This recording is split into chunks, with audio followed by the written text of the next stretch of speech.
Olá, tudo bem com vocês? Espero que vocês estejam bem. Glória a Deus, Deus abençoe vocês. Novamente estou aqui para compartilhar mais alguns capítulos da palavra e hoje a gente vai estar meditando no capítulo 21 e no capítulo 22. Vamos estar vendo que o Senhor vai nos estar revelando através ali de Paulo, que vai estar caminhando ali a caminho de Jerusalém. Enfim, vamos ver a chegada dele também em Jerusalém. Vamos estar dando uma olhada nesse contexto nesses dois capítulos nesse dia de hoje. Então vamos lá. Senhor nosso Deus, nosso Pai, te pedimos, Senhor, mais uma vez que o Senhor venha estar nos orientando com a tua palavra, em nome de Jesus. Amém. No capítulo 21 ele vai falar bem assim, ó. Depois de nos separarmos deles, embarcamos e navegamos diretamente para Cós. No dia seguinte fomos para Rhodes e dali até Patara. Encontrando um navio que ia fazer a travessia para a Fenícia, embarcamos nele e partimos. Depois de avistarmos Chipre e seguirmos rumo sul, navegamos para a Síria.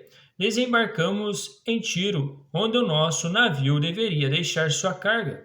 Encontrando os discípulos dali, ficamos com eles 7 dias. Eles, pelo Espírito, recomendavam Paulo que não fosse a Jerusalém. Mas quando terminou o nosso tempo ali, partimos e continuamos nossa viagem. Todos os discípulos, com suas mulheres e filhos, nos acompanharam até fora da cidade. E ali na praia nos ajoelhamos e oramos. Depois de nos despedirmos, embarcamos e eles voltaram para casa. Demos, demos prosseguimento à nossa viagem partindo de Tiro e aportamos em Platomaida, onde saudamos os irmãos e passamos um dia com eles. Partindo no dia seguinte, chegamos a Cesareia e ficamos na casa de Felipe, o evangelista 127. Ele tinha 4 filhas virgens que profetizavam. Depois de passarmos ali vários dias, desceu a Judéia um profeta chamado Ágabo. Vindo ao nosso encontro, tomou o cinto de Paulo e amarrou as suas próprias mãos e pés e disse: Assim diz o Espírito Santo, desta maneira os judeus amarrarão o dono deste cinto em Jerusalém e o entregarão aos gentios. Quando ouvimos isso, nós e o povo dali rogamos a Paulo que não subisse para Jerusalém. Então Paulo respondeu: Por que vocês estão chorando e partindo o meu coração? Estou pronto não apenas para ser amarrado, mas também para morrer em Jerusalém pelo nome do Senhor Jesus. Como não pudemos dissuadi-lo, decidimos e dissemos: Seja feita a vontade do Senhor. Depois disso, preparamos-nos e subimos para Jerusalém. Alguns dos discípulos de Cesareia nos acompanharam e nos levaram à casa de Manasom, onde devíamos ficar. Ele era natural de Chipre e um dos primeiros discípulos. Enfim, vale lembrar que até ali pelo Espírito eles já sabiam que Paulo ia digamos assim, ia ser ali entregue pelos gentios, ia estar preso. Eles já sabiam, o próprio Senhor tinha revelado para eles. E eles estavam insistindo muito com Paulo para que ele ficasse ali. Mas Paulo já sabia também do sofrimento que ele tinha de passar ali por causa da palavra também, como o Senhor tinha falado, e ele decidiu ir de livre e espontânea vontade.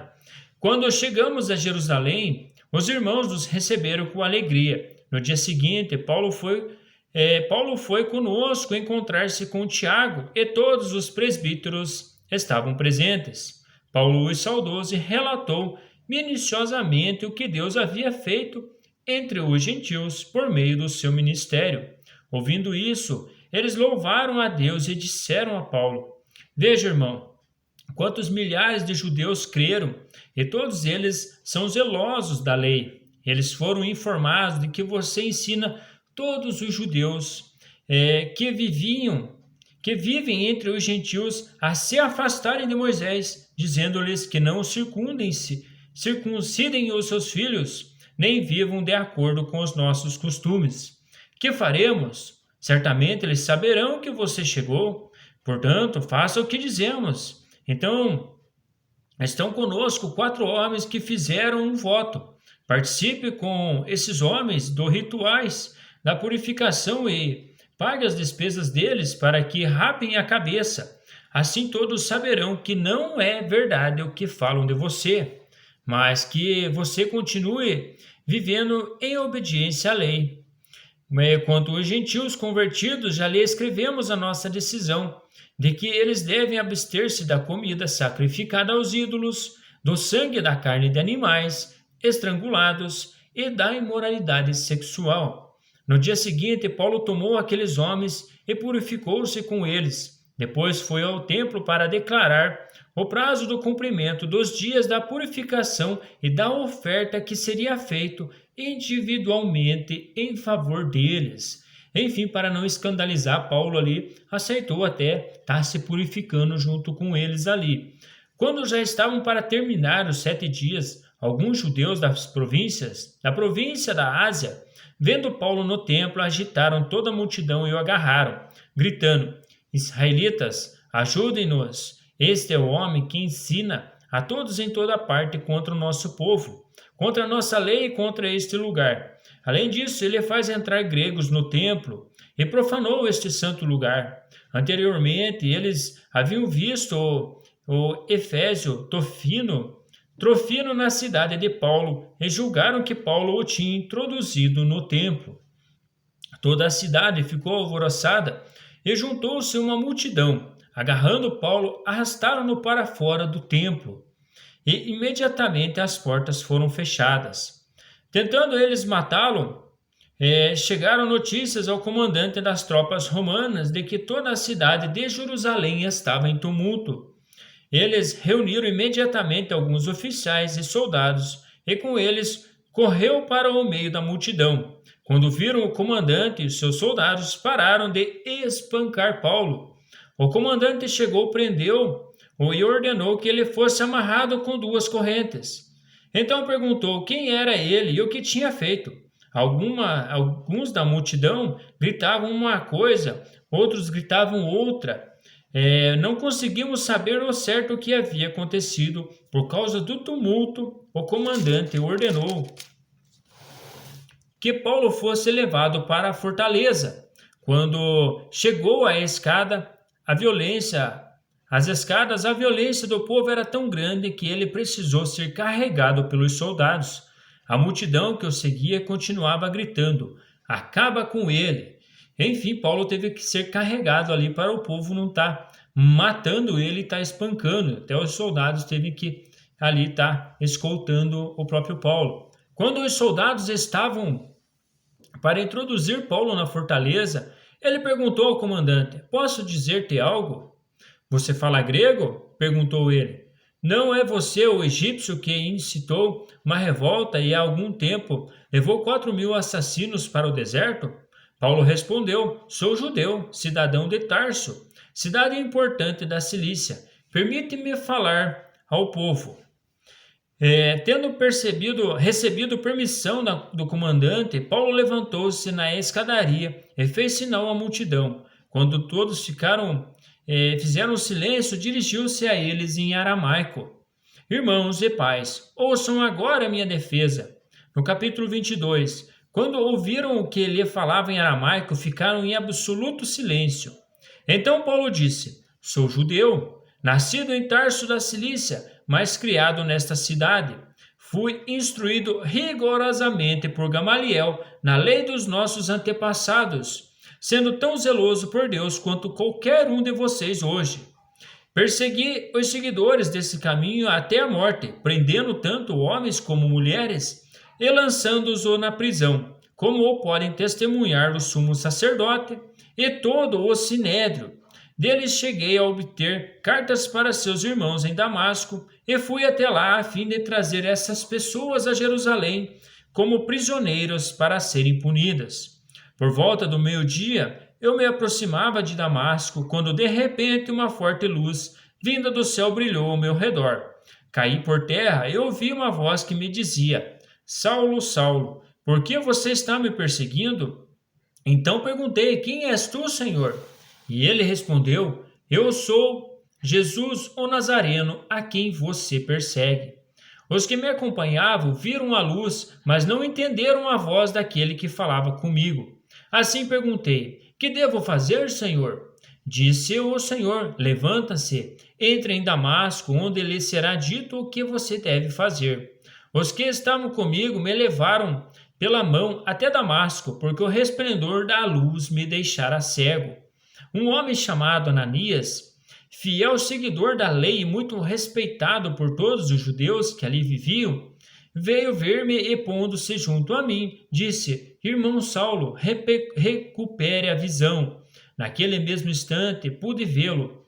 Então ele disse: O Deus dos nossos antepassados o escolheu para conhecer a sua vontade, ver o justo de ouvir as palavras de sua boca. Você será testemunha dele e todos os homens daquilo que viu e ouviu. E agora que você está esperando, levante-se, seja batizado e lave os seus pecados, invocando o nome dele. Quando voltei a Jerusalém, estando eu a orar no templo, caí em êxtase e vi o Senhor que me dizia: Depressa, sai de Jerusalém imediatamente, pois não aceitarão o seu testemunho a meu respeito. Eu respondi: Senhor, estes homens sabem que eu ia de uma sinagoga a outra a fim de prender e açoitar os que creem em ti. E quando foi derramado o sangue da tua testemunha, Estevão, eu estava lá, dando a minha aprovação e cuidando das roupas dos que o matavam. Então o Senhor me disse: Vá, eu o enviarei para longe aos gentios. A multidão ouvia Paulo até que ele disse isso. Então todos levantaram a voz e gritaram: Tira esse homem da face da terra, ele não merece viver. Estando eles gritando, tirando suas capas e lançando poeira para o ar, o comandante ordenou que Paulo fosse levado à fortaleza e fosse açoitado e interrogado para saber por que o povo gritava daquela forma contra ele. Enquanto o amarraram, a fim de açoitá-lo, Paulo disse ao centurião que ali estava: Vocês têm o direito de açoitar um cidadão romano sem que ele tenha sido condenado? Enfim, Paulo também era romano. Ao ouvir isso, o centurião foi prevenir o comandante. Que vai fazer? Este homem é cidadão romano. O comandante dirigiu-se a Paulo e perguntou: Diga-me, você é cidadão romano? Ele respondeu: Sim, sou. Então o comandante disse: Eu precisei pagar um elevado preço por minha cidadania. Respondeu Paulo: Eu a tenho por direito de nascimento. Os que iam interrogá-lo retiraram-se imediatamente. O próprio comandante ficou alarmado ao saber que havia prendido um cidadão romano.